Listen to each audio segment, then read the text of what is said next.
Operation లేకుండా మోకాళ్లు మరియు నడుము నొప్పులకు అత్యాధునిక చికిత్స డాక్టర్ భావన హర్వాని గారి ఆధ్వర్యంలో ఆర్ఎఫ్ఏ మరియు ప్లాస్మా పద్ధతిలో చిన్న ఇంజెక్షన్ తో పరిష్కారం. Hospitals road number 12 Banjara hills. ఇప్పుడు దొంగతనాలు దోపిడీలు ఈ ముచ్చట చెప్పుకుందాం.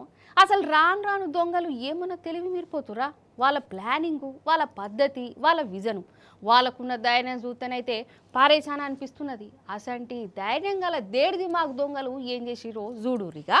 ఫస్ట్ మన తెలంగాణ దొంగల పర్ఫార్మెన్స్ చూద్దాం. అటు ఇంకా ఆంధ్రకు పోదాం కానీ కొమ్రంభీం ఆసిఫాబాద్ జిల్లా వాకిండిలనొల్ల ఇగో ఇటు చూడురి బైకుల కాడ ఒకడు అటు ఇటు దిక్కులు చూస్తుండు. ఈయనకో ముగ్గురు దోస్తులు కూడా ఉన్నారు.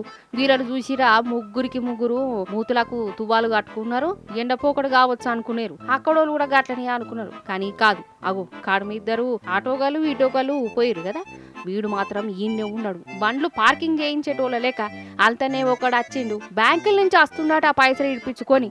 ఈయన బైక్ ఆడబెట్టిండు. కాతం ఇక ఏమైందో చూడురిగా.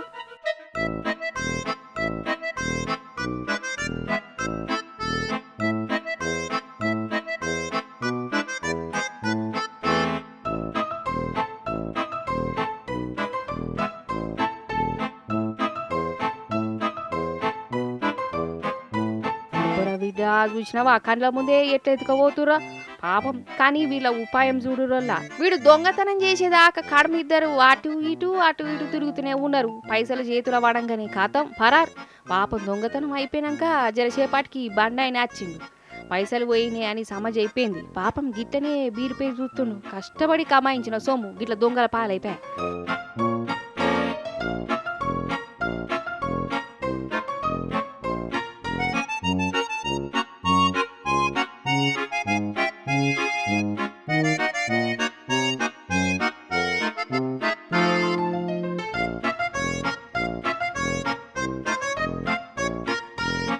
ఇక ఇప్పుడు ఆంధ్రాలో చూడండి అసలు ఏటీఎంలలో దొంగతనాలు బాగానే అవుతున్నాయట కదా. కానీ చాలా మటుకు దొంగలు ఎంత తన్నాడినా మిషన్లకెళ్ళి పైసలు ఎల్లయోళ్ళ దొంగలు ఫెయిల్ అయిపోతారు అన్నట్టు. అందుకే కావచ్చు ఈ సత్యసాయి జిల్లా ధర్మారం దొంగలు ఏం చేసిరు ఎరికేనా?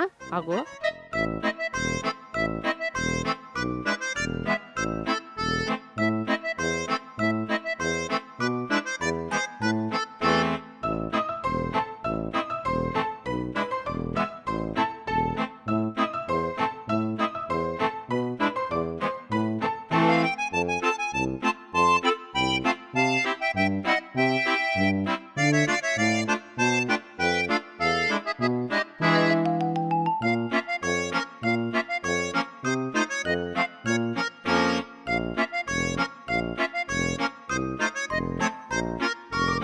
చూసిరా డైరెక్ట్ ఏటీఎం మిషన్ ఎత్తుకోవేరు. మిషన్ ను మంచిగా తాడుతోనే గుంజుకపోయి దాన్ని జీబుకు కట్టి తీసుకోవేరు.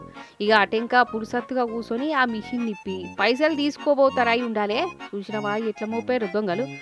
ఒకరిని మించి ఒకడు పోటీ పడకుండా పని చూసుకోబోతురు కదా.